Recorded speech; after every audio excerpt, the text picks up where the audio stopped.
नमः शिवाय। भक्तों, आज मैं कार्तिक पूर्णिमा के बारे में चर्चा करने जा रहा हूँ।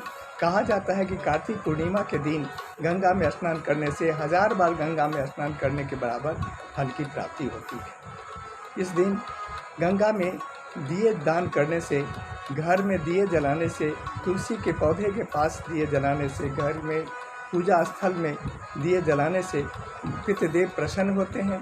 घर की सभी नकारात्मक शक्तियाँ बाहर चली जाती हैं, जिससे घर में सुख शांति आ जाती है। माता लक्ष्मी भी प्रसन्न हो जाती है। कहा जाता है कि इसी दिन भगवान शंकर ने त्रिपुरासुर का वध किए थे, इसीलिए उनका नाम त्रिपुरारी भी कहा गया है। कार्तिक पूर्णिमा को त्रिपुरी पूर्णिमा के नाम से भी जाना जाता है। इसी दिन भगवान विष्णु ने मत्स्य अवतार लिए थे। उनका प्रथम अवतार, उन्होंने वेदों की रक्षा के लिए और सप्त ऋषि की रक्षा करने के लिए अवतार लिए थे। इसी दिन गुरु नानक देव जी का जन्म हुआ था, इसलिए सिख समुदाय के लोग प्रकाश पर्व के रूप में मनाते हैं। कहा जाता है कि एक वृद्ध महिला थी, उसको एक पुत्र था, उसका विवाह हो गया था। एक दिन वह वृद्ध महिला गंगा स्नान करने के लिए मन में सोच रही थी, तो उसके बहू को भी गंगा स्नान करने का मन हो रहा था, लेकिन वह वृद्ध महिला अपनी बहू को न ले जा करके अपने पति के साथ गंगा स्नान करने के लिए चली गई। गंगा स्नान करते समय उस वृद्ध महिला को मन में गलत विचार आ गया। वह मन में सोचने लगी, कहीं मेरे घर की अलमारी तो नहीं खुली हुई है? शायद मेरे घर अलमारी के अंदर जितने भी आभूषण हैं, कहीं मेरी बहू न चुरा ले। ऐसा उसके मन में विचार आ गया। उसी समय उसके हाथ की उंगली से अंगूठी गिर करके गंगा नदी में गिर गई। इससे और वह दुखी हो गई। उसी समय उसकी बहू भी कार्तिक पूर्णिमा के दिन वह भी जो है सोची, जो क्यों ना हम लोग यहीं पर अपने घर में ही स्नान कर लें। तो एक बर्तन में जल भर करके उसमें गंगा जल डाल करके वह भी स्नान करने लगी। उसी समय उसके हाथ में एक अंगूठी आकर के गिर गई।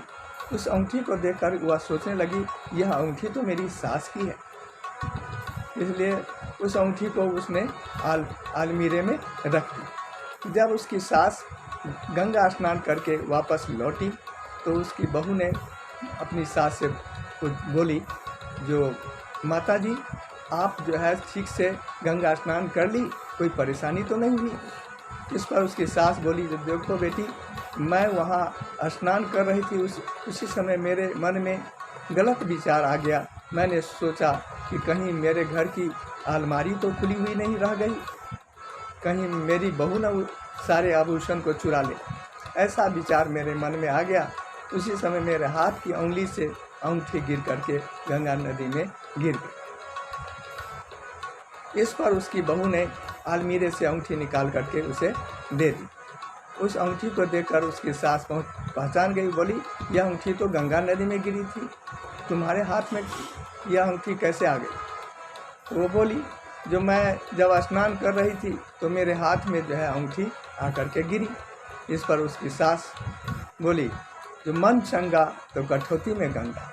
देखो, तुम सच्चे मन से अब घर में ही स्नान कर ली, इसीलिए तुम्हारे हाथ में मेरी अंगूठी जो आ गई, और मेरे मन में गलत विचार था, इसीलिए मेरे हाथ से अंगूठी गिर गई। इसलिए मित्रों, यदि सच्चे मन से उस परमात्मा को हम याद करेंगे तो हमारी सभी मनोकामनाएं पूरी होंगी। कहा जाता है कि इस दिन गंगा स्नान करने से मोक्ष की प्राप्ति होती है। तो क्यों न हम सारे अपने लोभ लालच को भुला करके स्वच्छ मन से उस प्रभु को याद करें, ताकि हम सांसारिक बंधनों से मुक्त होकर के मोक्ष की प्राप्ति कर सकें। अगले वीडियो में मिलेंगे, तब तक के लिए आज्ञा दीजिए। धन्यवाद। जय हिंद, जय भारत।